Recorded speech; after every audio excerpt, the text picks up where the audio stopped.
from the Department of English, University of Gour, Banga. This is Amit Bhattacharya, the convener of this remote lecture series, welcoming you all to another session of the online lectures. You know, it's a very great privilege and pleasure for me to be able to introduce one of my illustrious contemporaries. I have already done the honors for Anshuman Kaur, and today I am being called upon to do the same for Ananya Gupta, Associate Professor, Visva-Bharati. About her many accomplishments, I won't talk in detail. Sufficing to say that she is a very sincere scholar and a great teacher, as well as our students and her students vouch for. So today she has agreed to talk about a very challenging topic. She is going to talk about the relationship between literature and the visual arts. Ut pictura poesis, or is it words, images, and meaning? That is the title of her presentation. Now, talking about the relationship between visual arts and literature, they have often been called sister arts, and people as varied as Plato and Simonides of Chios, Horace and Lessing, they have given their different takes about the relationship between literature and visual arts. From the cave paintings of Altamira to the illustrated, illuminated copies, manuscripts of Banga in the Middle Ages, now words and images have vied with each other sometimes and cooperated with each other at other times to be the tenor and vehicle of meaning. I hope today Ananya is going to delve deep into this topic and enrich us with the gems that she finds there. So without further ado, let me hand over the reins of this session to the capable hands of Dr. Ananya. I'm deeply humbled by that extremely generous introduction. This is going to be, as I was explaining a little while back, and I'm sorry to be beginning with a disclaimer, but the disclaimer is in place. It'll be a very closely argued discussion, but at the same time a free-flowing one. The critique that I shall ride pillion upon, as it were, is probably something that I can safely call the Bible when it comes to any closed theoretical discussion around the literature and the visual arts and the relationship between these two forms, and that is Lessing and his seminal 1766 text Laocoon. So Lessing calls himself a rambler, and I suppose I will be something of that too as I proceed.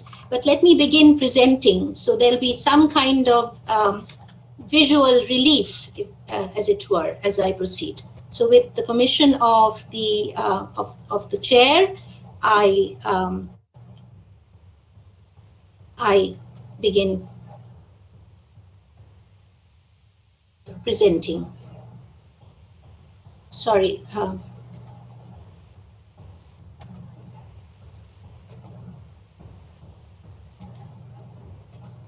Am I visible? Are my slides visible to everyone? Yes, ma'am. Yes. Yes, ma'am. Right. So that's the opening slide. And the very title, I suppose, is trying to problematize this. Let me begin by the fact that I have put in the very title that Horatian pronouncement ut pictura poesis, and also, shall we say, parallelly critiqued it.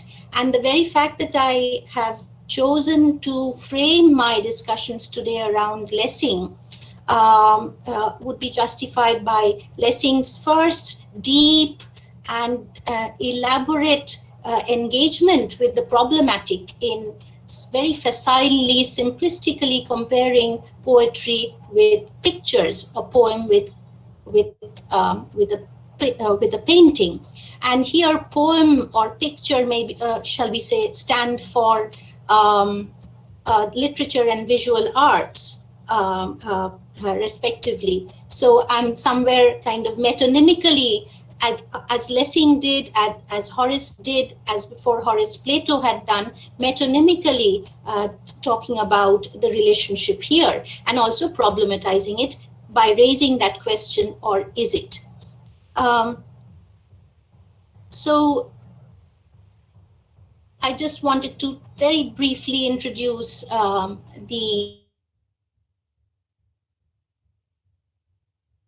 the critique that it is in the fitness of things that even as I take off and follow his train of thought, because I think somewhere the very, very elaborate and intensive framework he provides for arguing around the problematic of a discussion of literature and the visual arts, I too will, engage with individual points and sometimes critique it. So this is, as it were, a layered discussion in along those lines. So a very important figure in pre-Goethe, pre-Romantic literature Germany, and a practitioner and critic at the same time. His comedies and tragedies have survived as very, very seminal examples of the best of 18th century German drama. My argument largely will be that he is classicist, but also, and this is where a favorite comparison strikes me, a favorite comparison with another very favorite critic, Samuel Johnson. I have in the past read Samuel Johnson as a crossroads critic, as a crossroads theoretician, as somebody who is trying to somewhere allow for a convergence of the spirit of the romantic affect, of the imagination, of emotion, and at the same time recommending or espousing the cause of classical restraint. So in Lessing, as also in Samuel Johnson, we are face to face with an ideological position where, shall we say, Europe's past and Europe's future, given the 17th century historical context, converge or come together. So, what is this text about? This is about a particular classical sculpture, Homeric antecedent. It and something that people who have perhaps read Virgil with me would also recall. This is a piece of criticism that somewhere is heavily indebted to Virgil, and Virgil's therefore representation of the tragedy of Laocoon, as is supposed to have unfolded towards the end of the Trojan War, just before or at the moment at which the Trojan horse enters Ilium, and the destruction of Troy is imminent, and Laocoon, of course, will be punished for being the whistleblower, for calling for crying foul, when giant serpents unleashed by Neptune will, shall we say, inflict mortal wounds upon him. So that is described by Lessing, by Virgil in Book 2, and of course Lessing will copiously draw upon Virgil, and his entire discourse, as it were, is founded upon what he sees as the divergences between the sculpture that I am immediately hereafter going to put up on screen, and Virgil's, shall we say, poetic representation. So this is the sculpture that I'm talking about, very evocative, as you can see, something that will probably inspire the mannerists of the early 17th century. Mannerism was a particular style in painting that that kind of followed close upon the heels of the Baroque, in that it, shall we say, invokes with vivid realism the physiognomy, the physiology of the human form. So I think somewhere I see some of that in this painting. Laocoon's concern, of course, is fundamentally with the expression of on Laocoon's, Lessing's concern is with the expression on Laocoon's face, and this the gap, as it were, as he half opens his mouth in mortal agony, mortifying agony, as the serpent, as it were, bites him, is really the point of departure for Lessing. This here is in the relevant passage from the Aeneid, and it goes on into the next page here, my next slide here. So it is a description intended to evoke, shall we say, graphic horror at the engulfing tragedy. And let me point out that for Lessing, it is a particular innovation of Virgil's that he assimilates, incorporates Laocoon's two sons in this tragedy. This is where I sometimes will need to probably get out of the full screen mode, and please bear with me for doing so once in a while. As you can see, what is happening to Laocoon is also happening to his two sons. So it's a shall I say, almost a kind of trio in suffering. So this is for Lessing a particular innovation by Virgil. The description here, of course, is deeply evocative. I will not have the time nor you to go over it line by line. But the sheer horror of that moment is what Virgil is trying to very, very, in a typically Virgilian style, with great exactitude, trying to kind of sequentialize. First round the tender limbs of his two sons, and so the gradual progress of the unfolding physical tragedy and the augmentation of the pain.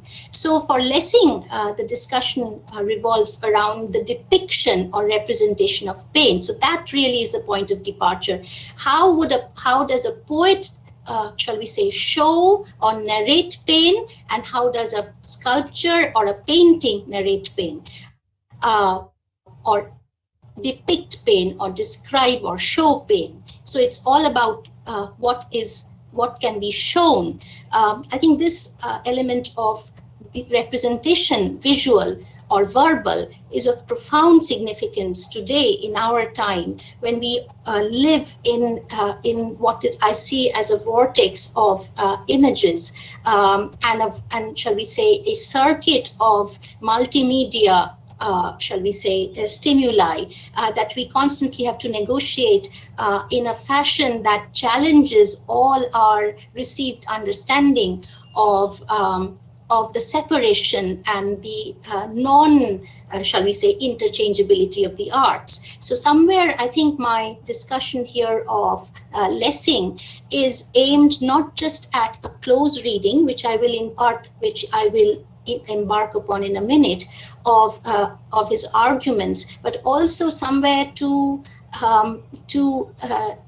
centralize his relevance as a critic whom we ought to remember in a time when as I said, the very simultaneity of different media and the equal availability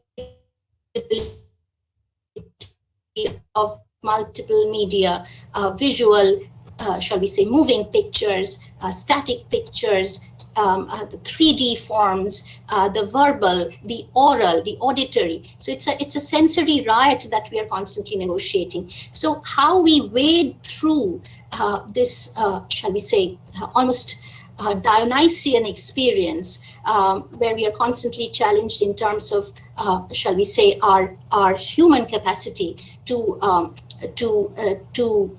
negotiate, to order, or the need to order, to impose a certain kind of ordered reading. When that is constantly being challenged, when the very understanding of knowledge somewhere is undergoing a paradigm shift, what can a text like Lessing's Laocoon do for us?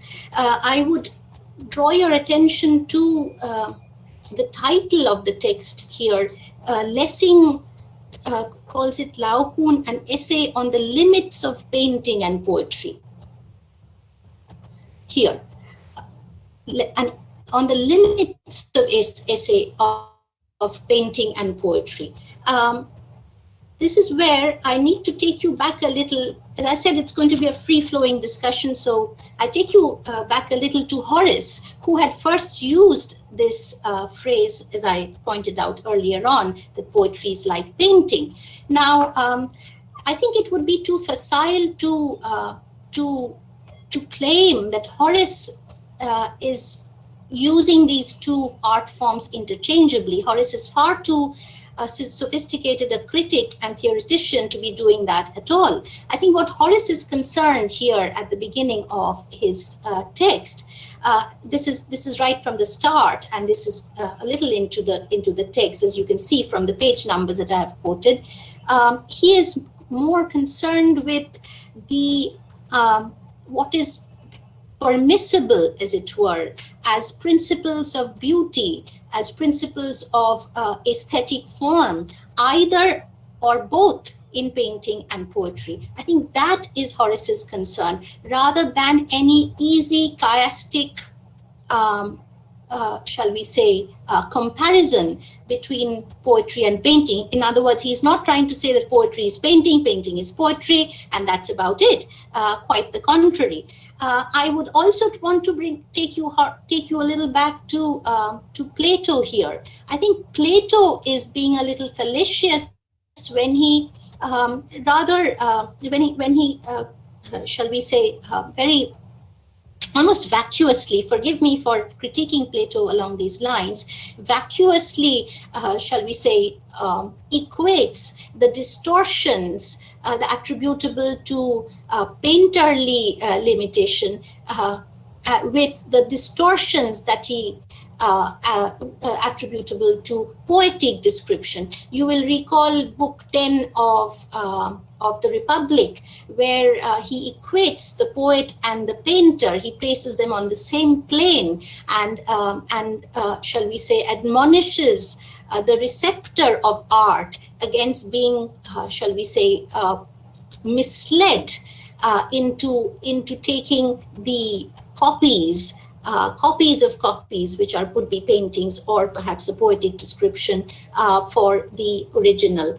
So I think it is, Dr. Bhattacharya a little while ago mentioned Simonides, and very interestingly, Lessing will not talk about Horace. Lessing will, of course, mention Simonides, who had come up with this interesting phrase, painting is quote unquote dumb poetry and poetry is vocal painting.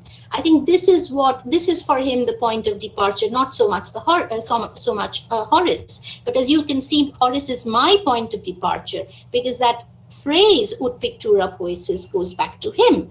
But so my first contention is somewhere that if at all any such equation would have been made, for for particular ideological, aesthetic ideological reasons. I think Plato, shall we say, commits that misprison of seeing poetry and painting as alike, or therefore interchangeable in their capacity for distortion.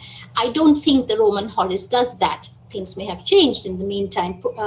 Plato's anxieties and priorities were different. Horace, as you know, is in many respects somebody who always prefers the middle ground. People who have, students who have read Juvenal will know the difference between Horatian satire and Juvenalian satire. Horace has that spirit, that classical spirit of empathy that Lessing somewhere is trying to embrace without actually mentioning him, and an empathy in which classical order and discipline and restraint come together with a humane need to recognize emotion and the affect.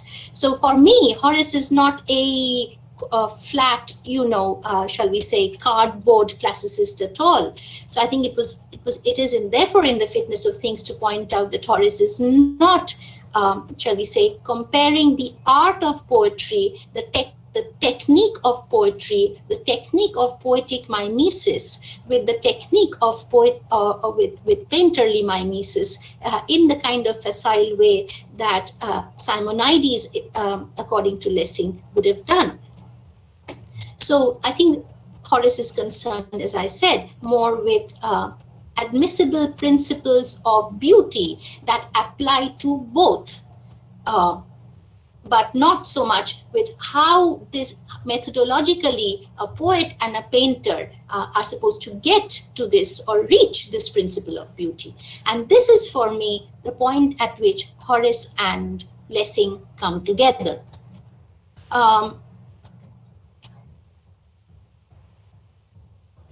So this is Lessing on the classical principle of beauty. For him, classicism is about beauty. And this beauty is a disciplined beauty that somewhere involves the methodology of exclusion.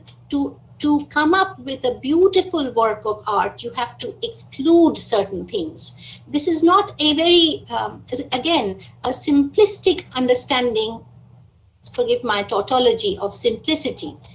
This is a simplicity that can be arrived at only through a deeply cerebral and, shall we say, holistic exercise in adherence to the principle of what beauty can hold and what beauty cannot hold. So just like Horace, later on, I'll come round to perhaps such as one of those slides, like Horace, who shall we say, discards and who recommends against the principle of any kind of incongruity, Lessing too will argue against ugliness, the unpleasant, and the disturbingly, shall we say, disgusting. So these are ideas that have profound implications and ramifications for how we understand art across the centuries. So again, let me explain. What we are talking about here is not simply a particular 18th century text in what constitutes beauty in poetry vis-a-vis what constitutes beauty in art. I am, shall we say, projecting Lessing and Lessing's Laocoon as a text that we can use to understand the story of art and the dialectical journey that it plunges us into in terms of how we are constantly revising and revisiting earlier principles. So just as from the classic came the Gothic, which in a way overturns everything that had been, shall we say, encapsulated or epitomized in the classical principle of beauty. Then came, of course, the Renaissance principle of a return to classical beauty. Then again came the Baroque and the Mannerist and the Rococo.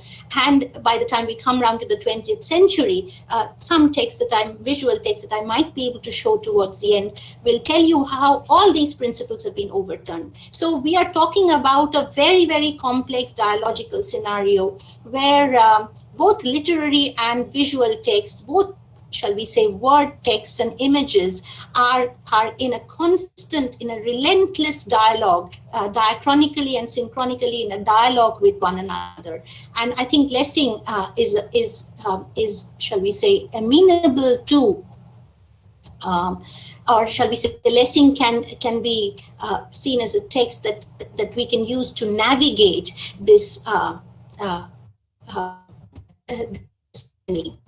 in the story of art. So that's really what I'm trying to do here. And I think this question has become, as I said, particularly relevant in the digital age. Very briefly, just people who have read Ode on a Grecian Urn will remember the Parthenon marbles. There's so much kind of political controversy around that. And we'll remember the name of Phidias, of course, but who's almost like a myth because we don't really know how much he did. Not much, factually attributable work of his has survived. So he's become almost as an idea, as it were, of the perfect classical sculptor or artist. But suffice it to say that classicism is about, at some level, a kind of almost a minimalist art that is trying to capture as minimalistically as possible the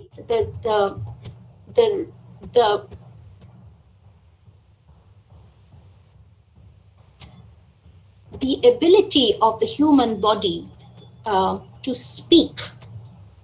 So classicism ultimately is about a certain representational principle when it comes to what you show, particularly with reference to what you show about human beings and being both in the corporeal and in the incorporeal sense. So I think I briefly put this up just to show you the journey, as it were, into what is understood as the classical period, the period of Phidias. And this would have involved very sophisticated, shall we say, representation of human anatomy. And these are issues that become relevant in Lessing's description of, or Lessing's engagement with Laocoon, what you can show in terms of bodily pain. So this is where, as it were, we can link up classical practice with Lessing's principles. And as I had said very early on, Lessing is fundamentally a classicist in terms of the aesthetic principles he's espousing and very, very, shall we say, emphatically embracing and, shall we say, advocating.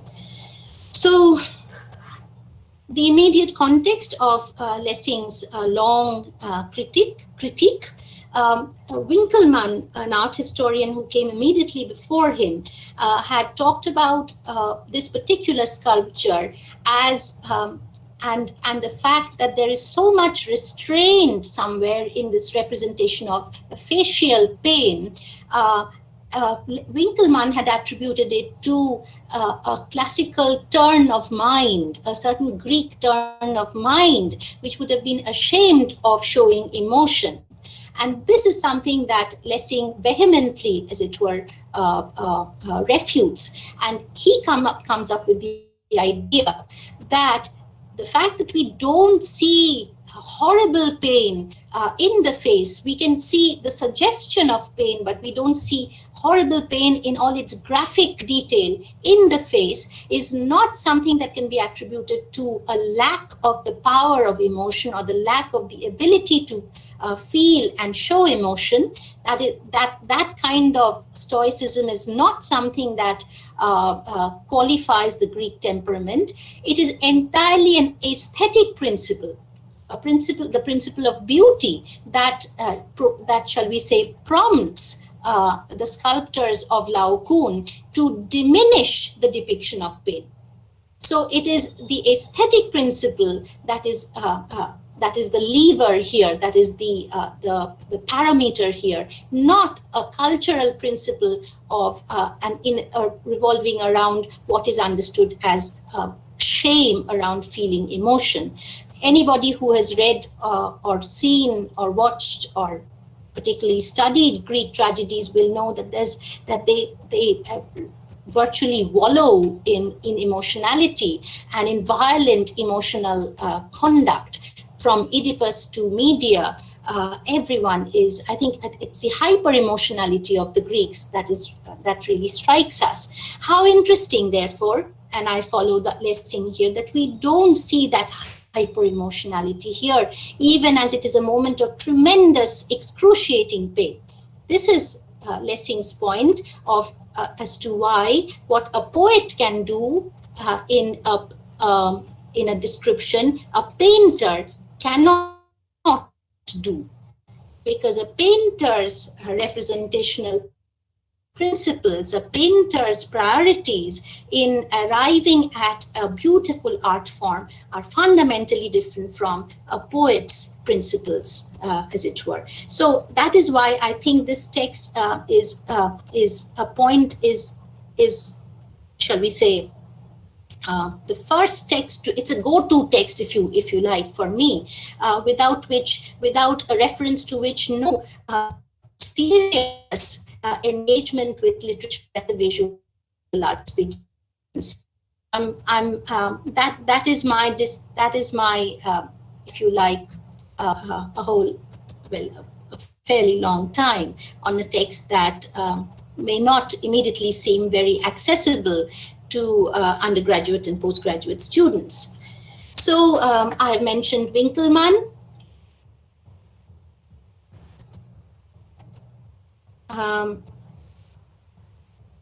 Lessing here makes a distinction between a critical engagement with poetry and painting, or literature and the visual arts, from the amateurs' engagement, and also from the philosophers' engagement. This is where I want to simply historically contextualize Lessing by placing him next to an earlier text, which is Edmund Burke's 1757, very famous philosophical inquiry into the origin of our ideas of the sublime and beautiful. In many ways, as you know, this is a text that can help us understand Wordsworth's prelude. Remember the scene, and I would like to acknowledge some of my teachers back at Jadupur here, that scene where Wordsworth, a young boy, is in the middle of the night, frantically, shall we say, riding a boat alone and desolate, and then comes up against the dark cliff. Is that moment of sublime that we can understand perhaps in terms of Burke's principles. A visual text that we can understand in terms of Burke's treatise would be, just a moment. Yes.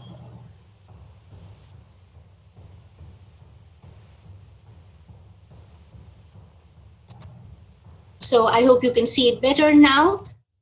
This is Caspar David Friedrich. And this particular painting often reminds me of Frankenstein and scenes, and people who have who watched Frankenstein at the National Theatre when it was being streamed for a fortnight or so would remember the starkness of that was made, shall we say, a modus operandi for the stagecraft in that National Theatre production a couple of months back. So this is the Sea of Ice. Again, a similar principle of starkness, man in the midst of the inclement vastness of nature is to be seen here, as opposed to this, a more picturesque, in the Burkean sense, picturesque, beautiful painting of a woman. So we have here, as it were, a pictorial demonstration of the Burkean sublime in these two versus the Burkean beautiful in this. So Burke would qualify as a philosopher of beauty, and therefore Burke's applicability alike to literature and visual arts in terms of where the sublime works, where the beautiful works, would be the philosophical approach. Likewise, of course, also another absolutely important text, Kant, Critique of Let me see if I have the if I have that slide here.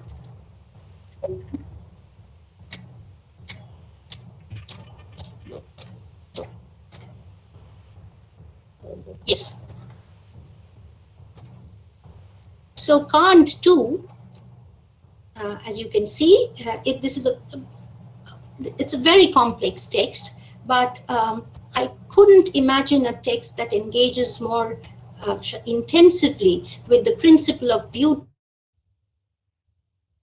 and shall we say the intermediary nature of aesthetic judgment. Aesthetic judgment is not something that propels action. Therefore, it lies between the domain of knowledge, where the instrument is, shall we say, understanding, and the domain of reason, which propels the quest for freedom, the quest for action. So for Kant, please remember, because this is, if you're trying to understand the literature and the visual arts, I think Kant's text is another absolutely seminal work that you must, at some point, come round to engaging with. And judgment, shall we say, artistic or aesthetic judgment lies between the two. It is purposive without being, shall we say,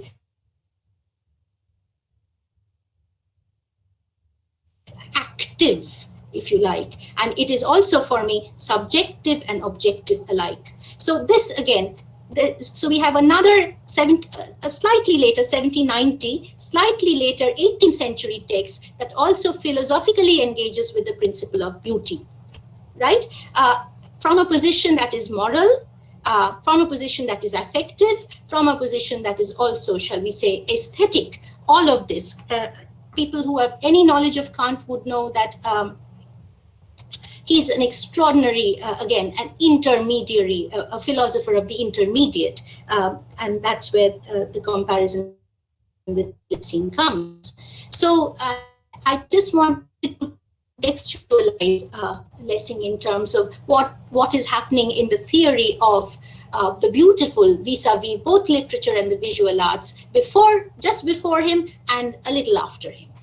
That's my reason for talking about Kant and Burke. I wanted also somewhere to, this is a small insect picture is the book the edition that I used, Cambridge Texts in the History of Philosophy. If you can see me, this is the book that I'm talking about.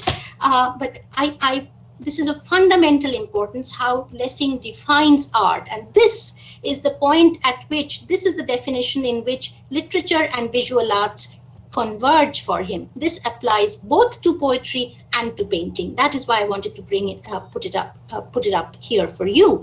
So for him, this is almost a Kantian definition. People who have read the Enlightenment would know that freedom of thought is fundamental to the notion of enlightenment. I think Lessing in his own way is also drawing upon that when he says that you can only consider something to be a work of art when it is embarked upon, when it is, shall we say, created almost in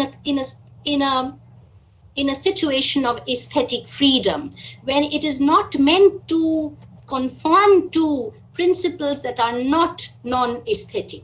So what Laocoon sculptors did was in adherence solely to the principle of beauty, which is an aesthetic principle. If Laocoon were to be represented the way he did, the way he is, solely for the sake of certain religious constraints, it would not have qualified as a work of art. Likewise, the Virgilian description, if Virgil is describing or depicting or narrating Laocoon's pain or the entirety of the action in Aeneid in conformity to some principles outside the aesthetic, then it would not really have qualified as a work of art. This is fundamental.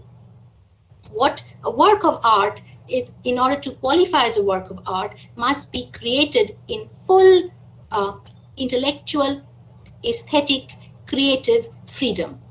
This is a profound definition that we can continue to use in any context to understand any kind of art. That is my reason for putting it up here. So Right. So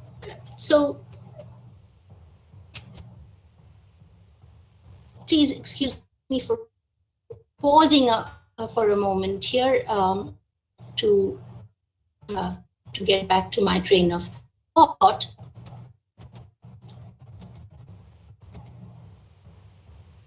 It's important passage, as it were, towards the beginning of this long treatise. Why does Lao Kun not open his mouth too much? Because if he were to do so, we would not see his pain. Please mind that pronouncement, that position. We would not see his pain. What we would see is a grotesque, shall we say, travesty of pain. So what we would see would be over-representation as opposed to authentic representation. Very interesting here. Somewhere, therefore, Lessing is also at least paying lip service to the Platonic idea that art does not always conform to the truth, the truthful or the authentic.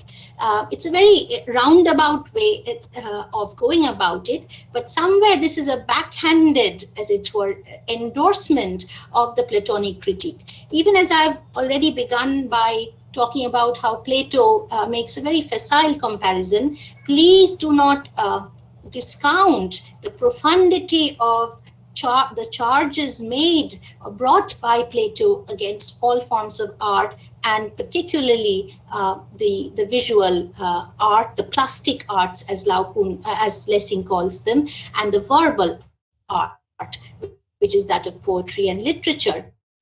I think the main, as it were, pivot of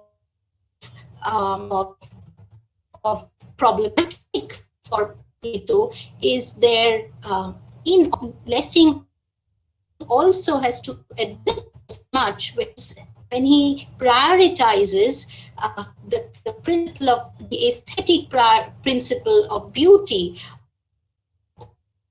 over the compulsion to express. So if we were to have a graphic representation of pain, then we would actually have to see Lao Kun shriek as though he were really shrieking. But do we see that? No. From the small opening in the mouth, you can make out that it would have only have sufficed, such an opening, to let out a sigh, but not a shriek. So aesthetic principle has had to be conformed to at the expense of the compulsion to express. This is what Plato would have qualified as the charge of inauthenticity. In other words, realism in art is never really the realism of reality, the authenticity of reality. So somewhere I think Plato is indicated.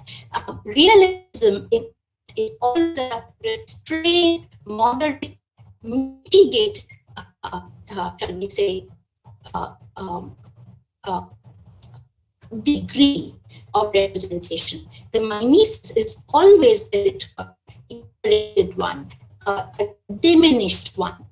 So what Lessing is promoting actually goes against or ends up, as it were, endorsing the Plato's critique of all forms of art. All art demands distortion because beautification demands distortion. So this is of common importance to anybody studying any form of the arts, literature or otherwise. At that level, all literature is also a retelling and appropriation as much as a painting is a retelling, a re-description. Ethic of art, the politics of art. The aesthetic of art is also a political principle.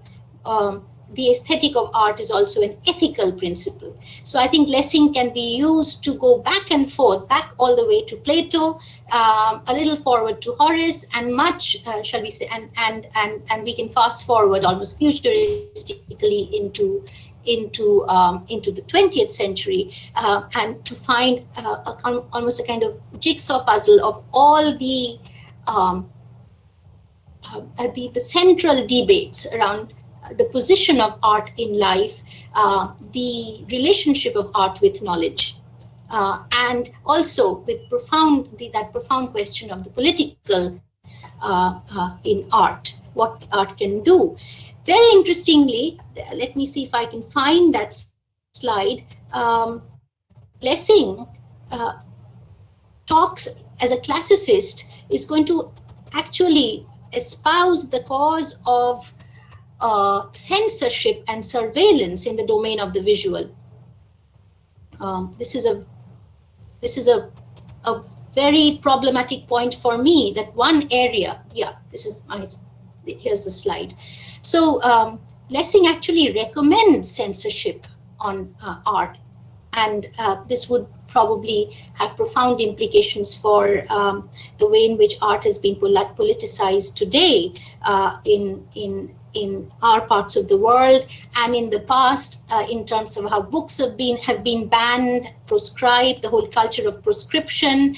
Some of you will remember Ray Bradbury's book Fahrenheit 451, and so on. So Lessing, in the context of plastic art, also calls for, it's a very curious, shall we say, a curious argument that he offers. And as I said, this is one argument where I was not able to go with Lessing in terms of, I couldn't acquiesce in with Lessing. So for Lessing, because the plastic arts are dispensable, they do not, shall we say, they are not useful, they are not utilitarian. Therefore they are dispensable, and because they are dispensable, there's a responsibility somewhere in the lawgivers to control their usage. I think this can have profound implications for how we read the media and the visual media today. I've always been deeply discomfited by the graphic nature of images that are constantly, as it were, that are thrown our way almost uncontrollably, and we are such as the technological world order. So the whole violence, as it were, of media and the compulsion that today's world order, neoliberal world order, has somewhere to bring everything back, over onto the visual plane, and shall we say the philosophical violence and the lack of ethic therein is something that we perhaps can understand in terms of Lessing's position. Lessing talks in terms of a certain kind of a responsibility, a guardedness, a caution, shall we say, a circumspectness in terms of what the arts show. So it's not just an aesthetic principle, as I said, it is also, this is where Lessing is at his most Platonic. Lessing is here almost playing the Plato of his own generation. He calls for monitoring and moderation in terms of law enforcement of what can be shown. I think the media the world over needs to take these principles into account in terms of what happens, in terms of the graphic images that are, as it were, thrown our way, as I was explaining. Let me go a little bit into the details of Lessing's argument to the extent that it is possible. I have explained this, I've talked about this. This is, I briefly mentioned this here, even as it might be of relevance to later arguments. Please remember that Lessing here is embodying a principle of restraint and moderation that has already been embodied and espoused by a very astute critic of poetry. So what Lessing is recommending, particularly in the domain of the visual arts, shall we say, restraint from or lack of exaggeration, and a responsible understanding of what exaggeration can do aesthetically and politically, is something that Sidney in his own way has also articulated in a text that will probably be familiar to many undergraduate and postgraduate students, if they are listening here. Please remember, I've always found this a little Puritan in Philip Sidney, and Philip Sidney was something of a Puritan, but of course a very gentle one.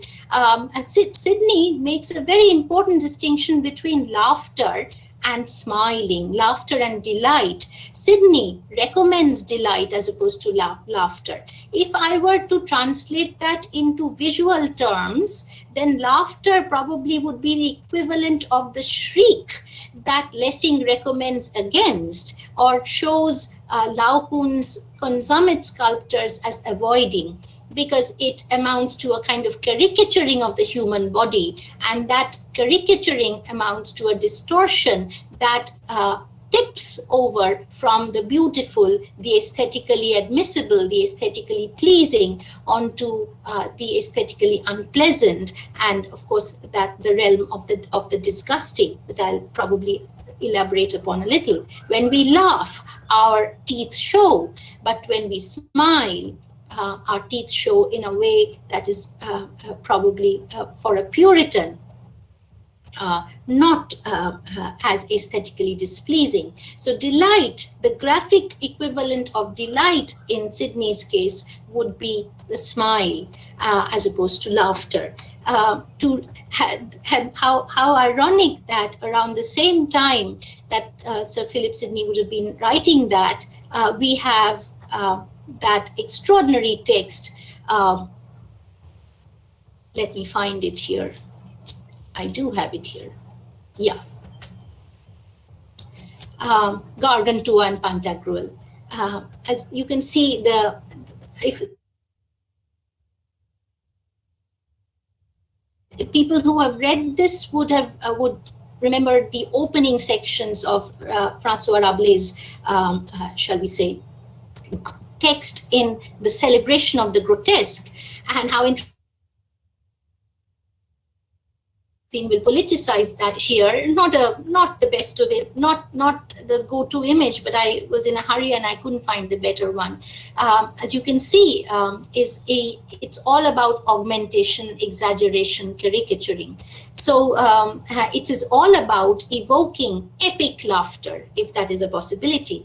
So Gargantua and Pantagruel is an epic of laughter. And Philip Sidney, a near contemporary, is talking in terms of abjuring laughter in responsible literature, in responsible art, for the pleasures of delight, for advocates, shall we say, the principle and the aesthetic of delight. So I wanted to place them side by side, just as I had placed Kant and Burke with their very, very different ideas side by side with Lessing, to show how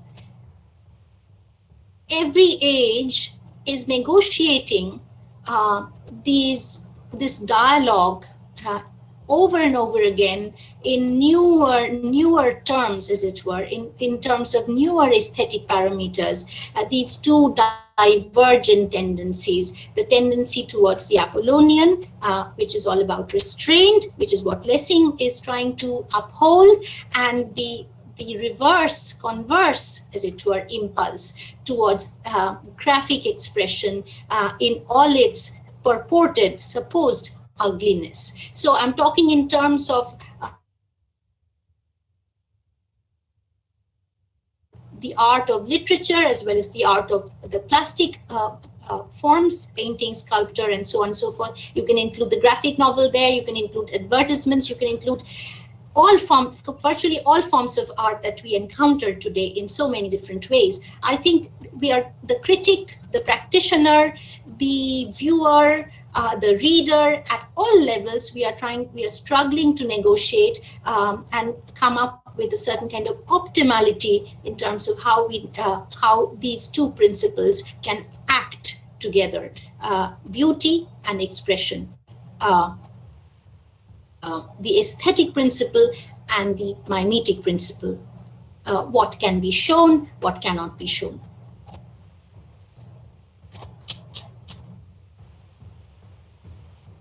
So next slide there. So for Lessing, the painting of Laocoon, this is a very interesting word the phrase that he uses, and I thought I would use it as a prop. The visible veil. Painting shows, but painting can only show in a way that hides. I think this proposition has profound implications for what we can even attempt to understand as truth from a painting. I've always had this issue, and I'm in the middle of writing on this. I've written about this already, and this is where another very important 20th century philosophical text comes into play. I have a slide there. Yes. Wittgenstein's Tractatus Logicus Philosophicus. Follow the Wittgensteinian principle. Art doesn't have to be responsible epistemologically. Art doesn't have to mean outside itself. Only, as it were, responsible for its very, very almost aphoristic, chiseled Baconian quotations. But if you would care to briefly just glance through them. And he applies this as much to the verbal sentence as to a picture. So, in other words, a picture conforms to itself only. This is the most profound sentence here. What a picture represents is its sense. What a picture represents, it represents independently of its truth or falsity by means of its pictorial form. So you cannot, as it were, from the Wittgensteinian point of view, attribute questions of truthfulness or falsity or falsehood to a work of art, either in terms of a verbal sentence, a verbal text, a literature, piece of literature, or a painting or a sculpture. And I've already made this point in connection with the Platonic charge against lying. So Wittgenstein is essentially saying, of course it lies, but well, you can only lie if there's a truth outside you. But if there is no truth that you're referring to outside of yourself as a text, then the question of lying doesn't arise. So somewhere Wittgenstein is probably taking issue with that Platonic referentiality. But therefore, if we can go back to Lessing, as I said, a painting hides. A painting doesn't show. It cannot afford to show. Because if it showed too much, it would show less. So this is that extraordinary kind of tightrope that I've found the most, fascinating in terms of the parameters of how we may create or view art that Lessing has been able to provide. So that tightrope is that you show only to the extent that what you show leaves something unshown, unrepresented. This is where the imagination comes in, right? So I think Lessing is projecting the very centrality that imagination will come to occupy in the romantic discourse of art, be it romantic poetry or romantic or say Blakean visuals as well. I think this is for Lessing the most fundamental principle of the power of art. For him, any artistic representation, particularly a painterly one, is most powerful when it is not graphic. Because when it is not graphic, when it falls short a little of showing everything, it allows for the free play of imagination. So the more scope there is for imagination, the more a visual, as it were, can operate as a subordinate aid to the imagination, the less the visual substitutes the imagination, the more effective it is. So the less you show, the more you show. I think this is a very important principle for understanding any kind of literary text in terms of a certain, shall we say, doctrine of, and very Horatian doctrine of that, of decorum. And it would, and for Lessing, it applies more particularly to visual representation.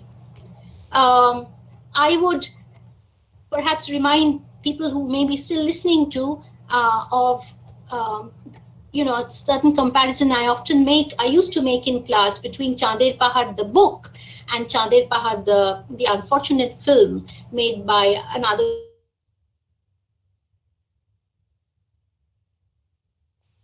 very that fallacy of actually showing the bunip, who had best have been left to the viewer's imagination.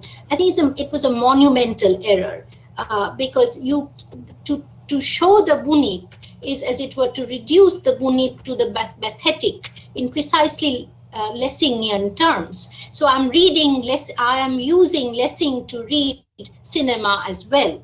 And I think there's every reason why you can do that. If people who are into horror films will be able to juxtapose the Burkean notion of sublime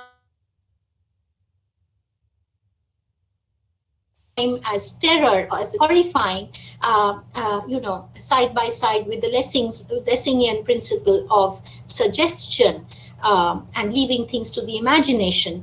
Because a horror film that shows too much of the ghost, and that too in gory detail, as you know, becomes a parody, a burlesque of a horror film, and not a horror film at all.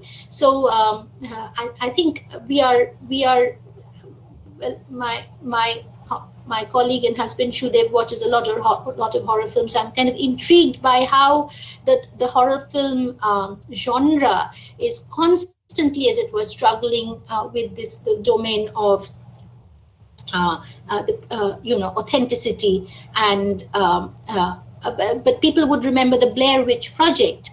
Also, so I think this is a fundamental principle: how much you show, or you don't show, is of relevance to art forms that go beyond literature and painting. So cinema, which is such a I think which has become probably the most important art form in our time, could also be read along similar lines. Suggestion is what Lessing will always recommend.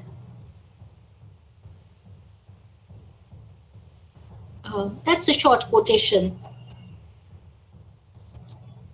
where Lessing is talking about how or why Laocoon cannot afford to shriek as much as he would have wanted to. Briefly, the Sophoclean text that Lessing uses here and, shall we say, critiques Winckelmann in the context of is Philoctetes. Philoctetes is also a figure who is in terrible bodily pain. And another Sophoclean text that Lessing talks about is Trachiniae, which is about the dying Hercules.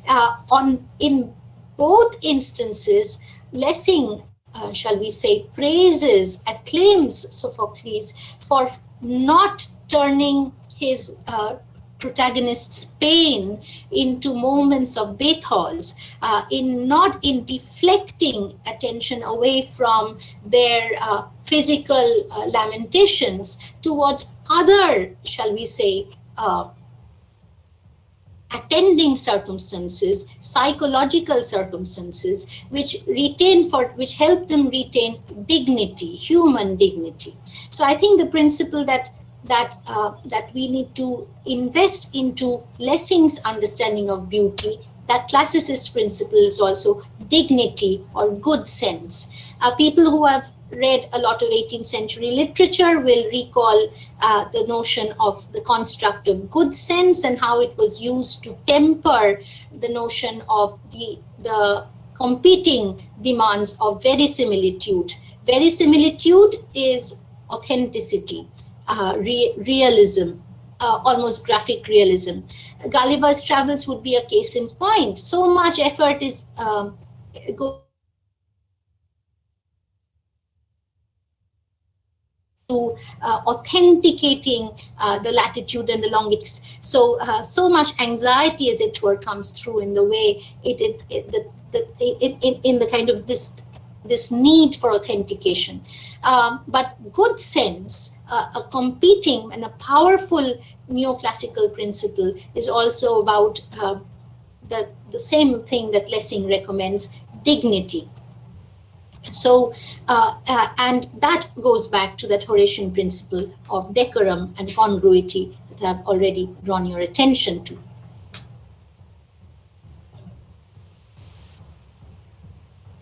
Right, this is the point about Philoctetes that I was making. So who? I think Lessing is of profound relevance in how we read Shakespeare, for instance, the Shakespearean hero. King Lear on the heat scene, in the heat scenes, Coriolanus at moments of desertion, at moments when he's being driven out of Rome. Coriolanus, at the moment at which he is being he's ambushed by his enemies turned well, shall we say, ex-enemies turned allies. Aufidius and his companions, when he's hacked to pieces. I recently watched a production, a National Theatre production, where he is, where the actor has to suspend himself upside down from a rope. So he literally hangs himself by his feet, and the fact that when his throat is cut, a very almost in a kind of extraordinary, shall we say, theatrical sleight of hand, instead of blood we see petals, red rose petals, as it were, falling. So I think somewhere National Theatre production is also paying heed to both Lessing and Horace in terms of not showing what cannot be shown, which would also have been the Senecan principle, remember? And Shakespeare violates that only once, and that too, a very conscious, self-reflexive way in that play, Titus Andronicus. So to go back to my point about Shakespeare, Shakespeare's protagonist, there's a lot of bloodbath. Helen Cooper once made that very interesting point that Hamlet is actually the end of Hamlet is actually the scene perhaps of a Hannibal Lecter film, a film where a scenario where where the stage is strewn with corpses. So there's so much blood and gore. So it's an optical illusion to consider Hamlet to be a tragic hero when he comes through as an extremely violent man. But please remember that in terms of the of Thomas Kyd's Spanish tragedy as well, what is Shakespeare struggling therefore to conform to or approximate to?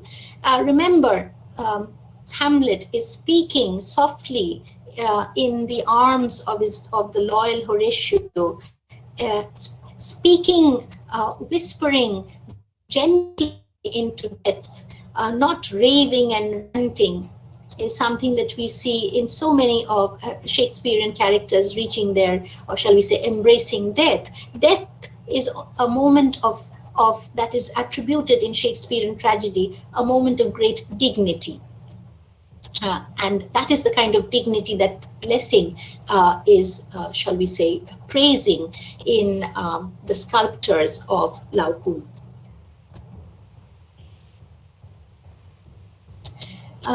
A technical point Virgil can talk about how the serpents encircle Laocoon's neck. It would have taken nothing away from our imagination or imaginative participation in Laocoon's pain. But when, as you will recall from that image of the sculpture, when the sculptors represent Laocoon, the face and the hands are left free because a lot of evocative potential is invested in the face and in the hands to have wrapped them up, as it were, in the coils of the serpent would have taken away from that evocative capital or evocative potential. So already we are talking in terms of a divergence, a stark divergence of methodologies and a stark divergence of techniques and principles of representation. What a poet can do, a painter will not do. Painter cannot do, cannot afford to do. If the sculptors of Laocoon had done so, then that piece of sculpture would not have come down to posterity as one of the greatest pieces of classical art, and would not have qualified as Lessing's point of departure in writing about the literature and the visual arts. So please remember that Lessing picks on Laocoon because it is a successful piece of visual art which is able to approximate to a principle of beauty that is commensurate with, is comparable in degree with the success of Virgil's Aeneid, even as the aesthetic principles, even as the methodologies of Virgil and those sculptors are starkly fundamentally different. So my point there, Lessing's point would be a painting and a poem can be equally good, but good for absolutely opposite reasons. So every time my recommendation to people who engage with literature and the visual arts, Lessing would call for a deep engagement with individual texts. For a critic, the test really, the touchstone is the applicability of general principles to individual texts. Do not, shall we say, deductively apply general principles of poetic or painterly philosophy to how you read into the intertextuality between literature and the visual arts. You will be misled into applying principles back and forth that do not, as it were, apply. So be a discerning critic of literature and visual arts so that you have to come up with pictura non-poesis, a diagnostic, as it were. So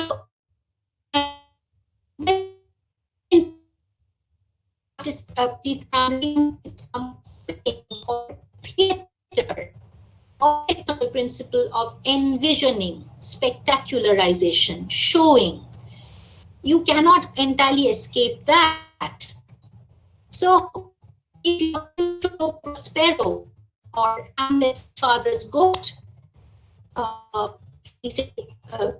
stage, have to show them in form, in the real form. The device calls for willing participation of the state and willing cooperation from the audience. But if you are talking in terms of reading a piece of fiction, reading Shakespeare's Tempest as opposed to walking Shakespeare's text, and I'm not necessarily arguing for positive text all, but remember the romantics put a lot of plays because they're following things somewhere. There's the bias, there's a critical bias in the romantic discourse of poetry. You remember Lamb's system of Shakespearean theatrical productions. For Lamb, it is absolutely anathema to watch a talking Lear on stage. You will remember that, those famous that famous image, as it were. So so for the Romantics, there cannot be any sublimity in visual representation. Another that's why I say the Lessing is a crossroads figure. But for Lessing, the point is simple. You can read, you can the visualization that is entailed in reading is an imaginative participation that is nothing whatsoever to do with the graphic image, actual image. So later on, he's going to say how Virgil retains or talks about the drapery, the clothing, and the headgear that Laocoon is wearing at the time when the serpents attack him. And he says that Virgil retains those details because those details take nothing away from his representation of Laocoon's pain. On the contrary, I think it is an ironic reminder to the reader that Laocoon's status as priest does not come to his aid. But when Laocoon is represented in the sculpture that I showed you a little while back, all drapery, as it were, is discarded. We see, in the philosophical sense, the nude human body in suffering, because for the painter that was the best possible way he could anatomize the physical and the corporeal, as well as the psychological pain that Laocoon was experiencing. So when we are looking with when we are seeing with our mind's eye, the details can pile up without detracting at all from our imaginative participation. But when we visualize the same thing, the opposite happens. Here I would remind you of, say, Dr. Faustus, and the way in which Dr. Faustus rather crassly, Marlowe, I think he's being a little over theatrical there. That's where, Marlowe, in my view, kind of falls short of Shakespeare. Marlowe actually shows Helen of Troy in all her supposedly iconic archetypal beauty. But of course, as Lessing says, for Homer, no description of Helen would actually have sufficed. So instead of actually describing Helen in graphical terms, what Homer very clever does is to turn the gaze away from the physicality of Helen onto the reaction, responses, the rapture and admiration on the faces of elders, the Trojan elders. So in making the elders describe Helen, Homer, shall we say, is able to create a masterpiece of description of the most beautiful woman in the world. I can at this point bring in my deep disappointment, with all respect, at when I saw in the film Troy, I suppose, Diane Kruger, a very beautiful woman, but when I saw her as Helen, she did not quite, shall we say, approximate to my mental image. So my point is, and as for Lessing too, all imaging, as it were, falls short of the imagination or mental imaging. That is why the painterly art has to be extremely cautious in representation, in order to give us what, not just a crass copy of what poetry can do, but in order to actually create a translatability in the Benjaminian sense. Remember, Benjamin talks about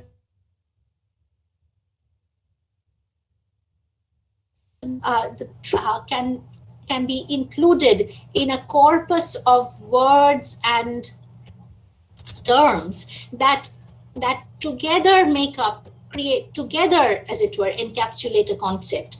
Where no word substitutes any other word. So if it is pain, which means bread, in French and brot in German and bread in English and say pauruti in Bangla, then the idea of bread somewhere, forgive me for using that English word here, should be one that can include all these terms. So I'm kind of trying to make a case for a philosopher of art such as Lessing recommends it, where painting does its job without, as it poetry, and poetry does its job without transgressing onto the domain of painting. I briefly I put this picture up to show how, you know, Lessing may be used to understand the contrast between Mary and Christ's figure. Christ's figure too is very unrelated. The physical suffering is here Christ's. The mental suffering is here Mary's. So here the concentration is on Mary's face. And you can see the deep compassion in Mary's face. And when it comes to Christ's body, it has been just taken off the cross. So somewhere any kind of drapery would have distracted viewers' attention from the extraordinary nature of Christ's passion and agony. So I think somewhere Michelangelo is anticipating through contrast principle of why there should be a certain kind of minimalism in evocative art. I wanted to briefly talk about ekphrasis because this is that fascinating concept where poetry takes off, as it were, from painting. Ekphrasis, as you know, as is explained here, is to show or to tell, but ekphrasis is also that feature of epic poetry which revolves around the actual description of a shield. So there is the Homeric ekphrasis, which is the description of Achilles' shield, and which, of course, on which is modeled Virgil's description of Aeneas's shield. Now, of course, Lessing will prioritize Homer's description on the ground that Homer doesn't really. This is the crux of his theory when applied to the contrast between Homer and Virgil. For Lessing, Homer is the better poet because he does not try to encroach upon the domain of painting. Even as ekphrasis is a descriptive device, I will quickly therefore move over to that. This is Homer's successful ekphrasis. So why is Homer's ekphrasis successful? Because he does not actually go into a tedious description of the physical shield. He instead uses the ploy of showing Hephaestus or Vulcan, Hephaestus, of course, the Greek Hephaestus, making the shield. So Homer, because he is operating in the domain of poetry, actually, shall we say,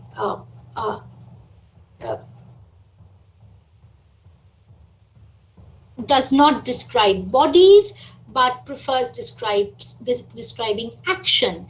To him, bodies are subordinate to a narrative of action, sequenced in time, whereas a painting is about a description of bodies in space. So the technology and methodology of painterly description is spatial.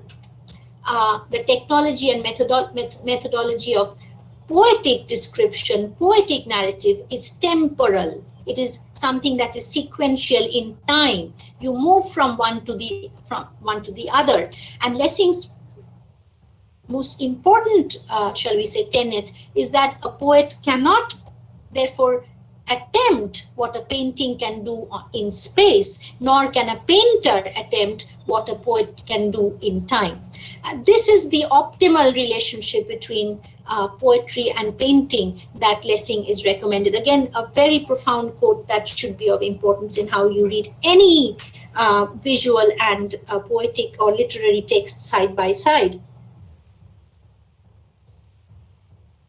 These are two friendly, reasonable neighbors, very Kantian terms again, enlightened neighbors who know how not to transgress or encroach. You will know how not to trespass. So this is the optimal, shall we say, coexistence, mutual forbearance that should, as it were, that should inform the relationship between literature and the visual arts.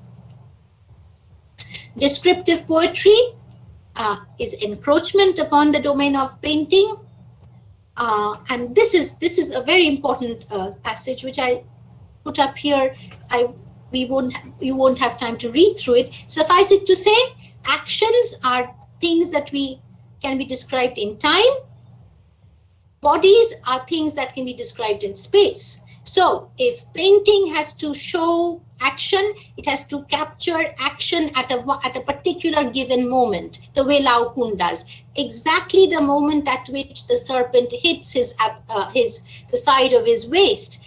That's the moment at which he's about to break into a cry of pain. That is the moment that the sculptors of Lao Kun choose to embody. So he freezes a whole, shall we say, gamut, a whole spectrum of sequences into a collapse of pain into mortality, as it were,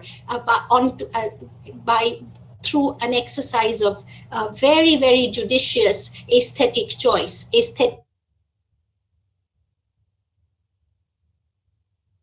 Kantian movement. At this point, since you're all familiar with Ode on a Grecian Urn, I thought I would bring that into to play just for a moment, if you will excuse this digression, because I think this is exactly what Keats is talking about. Where did it go? Yes. So this is strange, it's kind of attributed to Keats. This is that Grecian urn, one of the Phidian marbles. Of course, as I said, you can never be sure it was a Phidian marble. And you will recall that poignant line in Ode on a Grecian Urn, when he's talking about how the two lovers will never meet. They are frozen in time. So I think the poignancy of that Grecian urn for Keats stems from the fact that it should capture precisely the moment at which the consummation falls short. They are trapped in a moment, and that moment will not proceed, as it were, towards an actualization of their physical meeting, the kiss. So people who have seen Klimt's Kiss will also remember. So Keats, as a poet, is thinking in terms of time. He is fast forwarding temporally into the moment after the kiss has, as it were, has ceased. And he is relieved that the Grecian urn freezes the two lovers before that moment of consummation as opposed to after that moment. Because after the kiss away, and any moving away, as it were, is a nod to Freudian thanatos, to death, as opposed to eros. But the fact that in this particular Grecian urn, that particular moment, as in the case of Lao Kun, should have been captured where the two lovers have not yet met. Somewhere the plastic form has been able to freeze and hold in place that the profundity and the intensity of viewerly expectation about what is to come. So it will not move into a kiss, and therefore, because it will not move in time, it will not move beyond the kiss either. I think and so Lessing can be, or is very useful in reading um, uh, lit literary texts about visual arts. That is the reason why I wanted to use the example of Keats. So again, let me get back to where we were. I was on the point of ekphrasis. I've already made that point. The war of the arts, as it were. Please remember that Lessing, after all, was not a visual artist. And this is very important if we are trying to understand how I think somewhere right through the 18th century into the Romantic age, there's a fundamental bias, as I was saying, in the case of Lamb, against the visual arts. So even as this text takes off from a piece of sculpture, Lessing seems to be unable to help constantly prioritizing the imaginative power and the representational potential of poetry over and above. He's hierarchizing somewhere poetry over the arts. Now, whether this holds is probably the crux of a debate that we cannot go into at all. In fact, there are lots of finer detail points to Lessing's critique that I would have loved to engage with, but then I would probably need the whole day to do so. So I will not do so. So I'm kind of I will slowly in the next 5 minutes or so wrap up.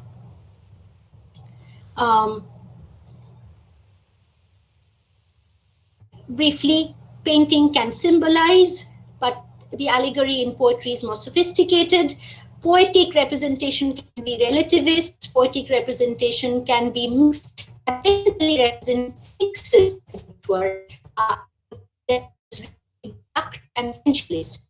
I would apply this to what happens in caricature or cartoon, the common man all the time. And the flip side is that it often, if you show the undignified in the dignified, then it is very difficult for the dignified to recover, as it were, its gravitas. So if Laocoon had shrieked, then Laocoon's dignity would have diminished. Likewise, if Aphrodite, according to Lessing, it were to be shown as the goddess of love in rage, then in painting she would no longer qualify as the goddess of love. So a painter has to necessarily essentialize, be it comic painting or comic art such as cartoons or lampoons, or shall we say symbolist allegorical painting.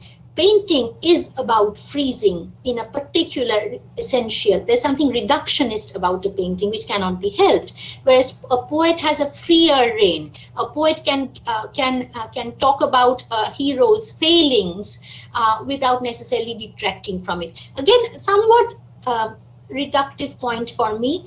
Painting can also suggest a great deal of tension and can also, as it were, capture the interplay of conflicting emotions with great mastery and profundity. Lessing doesn't seem to always admit of that possibility, but I think the point Lessing is making is that for a painter or a sculptor to do that, they have to be absolute masters of restraint and moderation. So any exaggeration would mar, as it were, painterly representation entirely. Visible, invisible, again, a poet can show both the visible and the invisible, but a painter can only operate in the domain of the invisible. This is where he hierarchizes the poet. A poet will never degrade, but paintings often end up degrading. So the last point, this is really the lever upon which his dismissal of the art of caricature, the art of ugliness, as it were, revolves. So for him, the ugly cannot be admitted of in art. The Goya painting that we showed, or say the Rabelais image, is saw a while back. The ugly somewhere, as it were, in the degrading human nature. So I had a lot more to say. I would like to, then I hope if stop sharing and see how we are doing in terms of time, and then we can perhaps run through the rest of the slides very briefly if there is any need for that. So can I get back here? So over to yes, over to Dr. Bhattacharya. So how am I doing in terms of how should I go about the rest of it? Are there questions, if any? Well, thank you, Dr. Dattagupta, for this brilliant presentation. I hope I am audible. You are, thank you, yes. Okay. Actually, I will sum up the speech later, but for the time being, I have to throw it open, this session open for questions and comments. So, members of the audience, if you have any questions and comments, please put them to Dr. Dattagupta and she will be only too happy to answer them.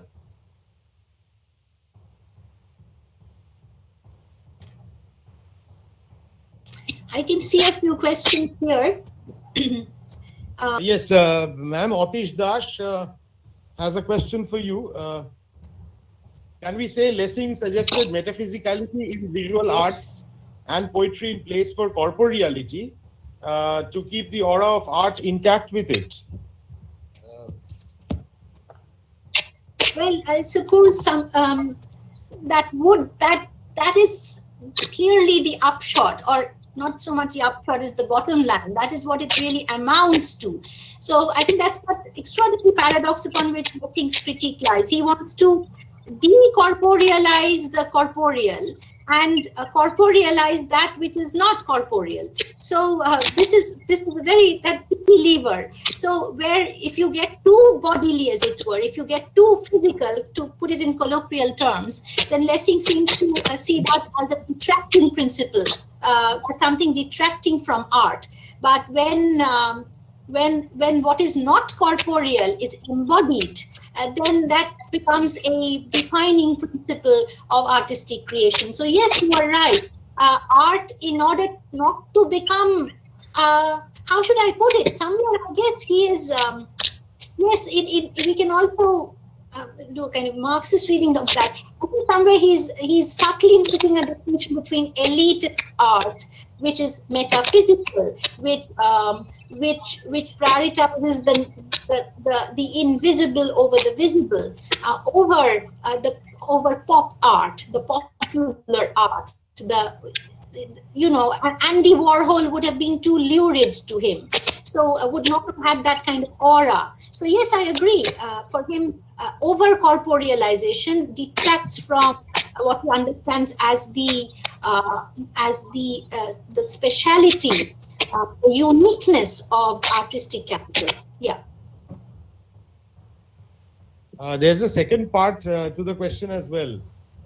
If that is true, then isn't it that transcendentalism that Lessing has tried to seek is very Christian in nature as well? Lessing's transcendentalism. That's taking it a little too far. I think Lessing is very consciously not, shall we say, I think Lessing, and for one, as I was saying, Lessing falls clearly, shall we say, he steers clear of Plato. He steers clear of an overt metaphysical bias, and he also very interestingly steers clear of treating of art or art criticism enmeshed, as it were, with religious principles. So I don't think spiritualism at any level is a concern.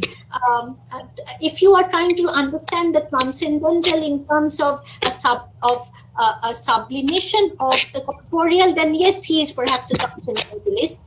But the kind of transcendentalism that we might read in Emerson, not Lessing. concern really. So Yes. I really wouldn't, I would be very wary of using the parameter of transcendentalism in this context. And also Christianity, also principle of Christianity. Sucheta Gorai has a question. She's asking if giving by your title, the visual arts, whether it can be explained in terms of contemporary philosophy or time spirit. And if you say something about pantheistic art in ancient Greece as well. Pantheistic art in ancient Greece, I'm afraid I do not know about pantheistic art.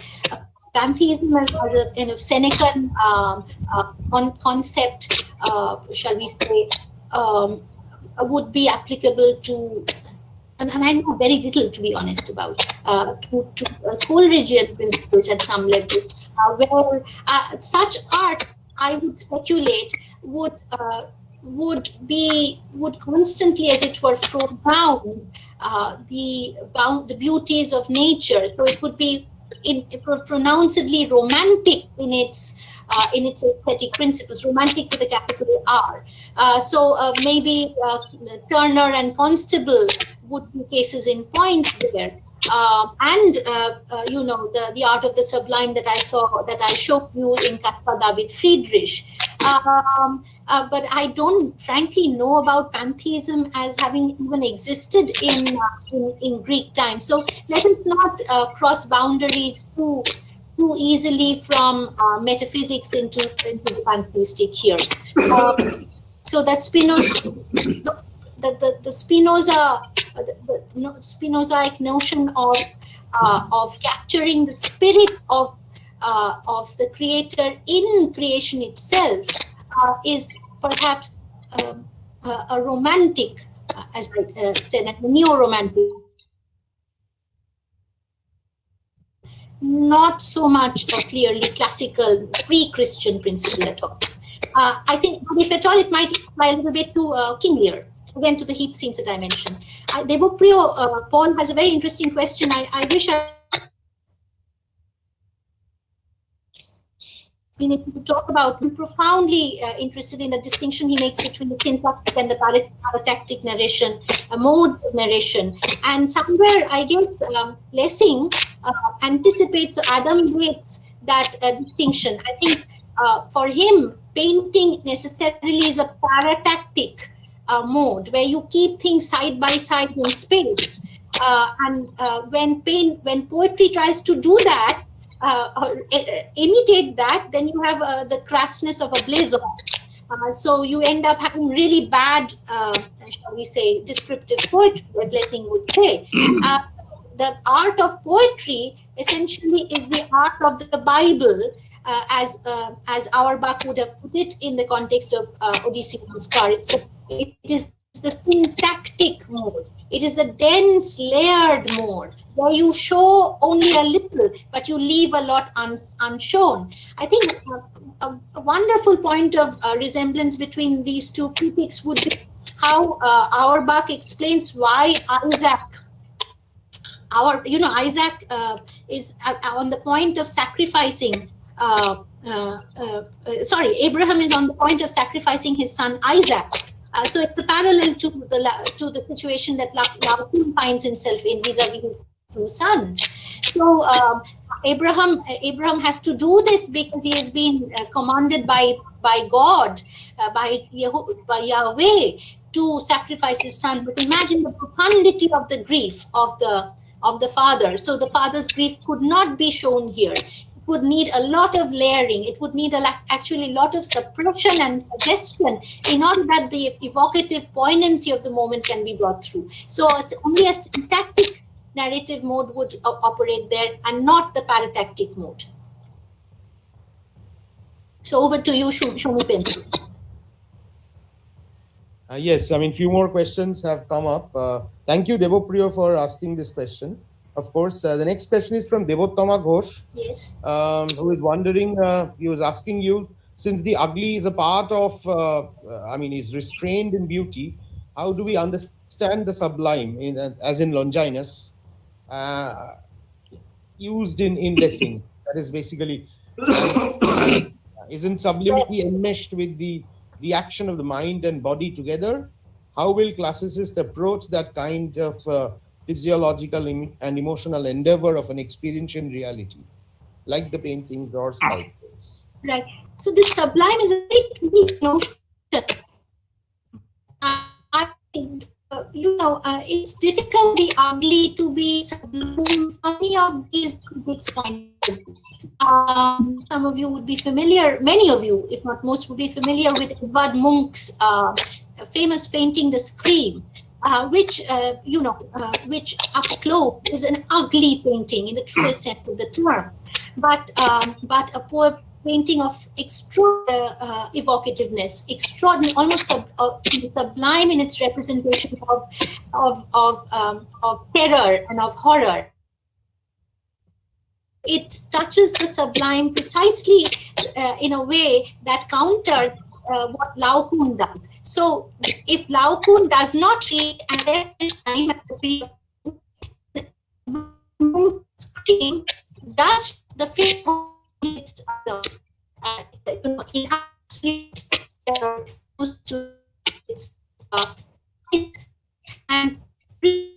and this is the point I was making. The whole this whole notion of ugliness, or what constitutes, or what can be designated as the ugly, has undergone, extraordinarily rich paradigmatic shifts over and over again in European culture, European art history, European intellectual history.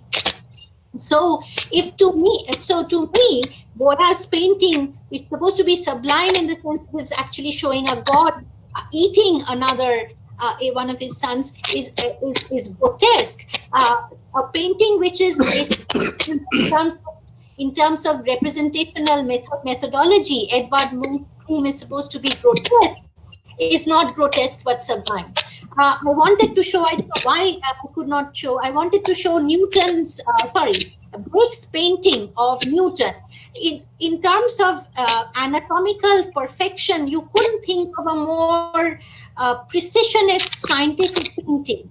And yet, to me, it's one of the ugliest and the least sublime of human bodies on canvas. It shows all the sinews and muscles in a way that evokes for me the ugly. The graphic can be ugly.